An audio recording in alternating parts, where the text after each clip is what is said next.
Kongres Kebudayaan Bali ketiga yang mengambil tema Nangun Jiwa Pramana Kebudayaan Bali, Pengurus Utamaan Kebudayaan untuk Pencerdasan dan Kesejahteraan Keramu Bali Skala Niskala dibuka oleh Gubernur Bali Iwayan Koster. Kongres Kebudayaan Bali ketiga dilaksanakan di Wiswa Sabha Utama, Kantor Gubernur Bali.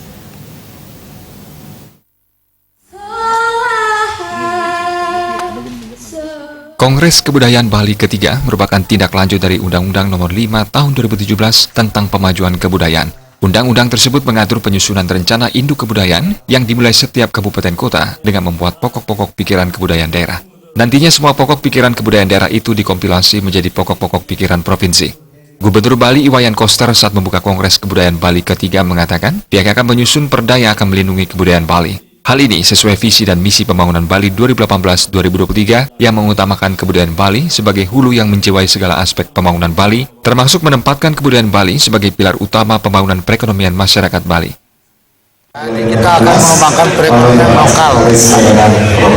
Pelaku ekonominya di Bali ini harus kita perkuat supaya dia bisa membangun ekonomi secara bergotong royong di Bali untuk memberdayakan ekonomi masyarakat secara keseluruhan, sehingga secara nyata kesejahteraan masyarakat di Bali bisa kita tingkatkan. Dan tentu saja kita harus memberi ruang gerak yang lebih besar kepada pelaku ekonomi yang ada di Bali. Kita mendata seluruh aspek yang berkaitan dengan unsur-unsur budaya di Bali.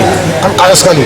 Tarian aja berapa jenis, gamelan aja berapa jenis, patungnya berapa jenis, arsitekturnya, udah gitu seni rupanya, tenunnya, banyak.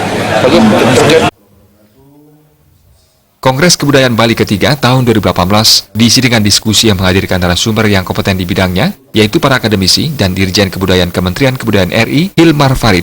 Kegiatan tersebut dihadiri juga oleh perwakilan Bupati, Wali Kota Sebali, serta budayawan Sebali. Joko Andika, Bali TV.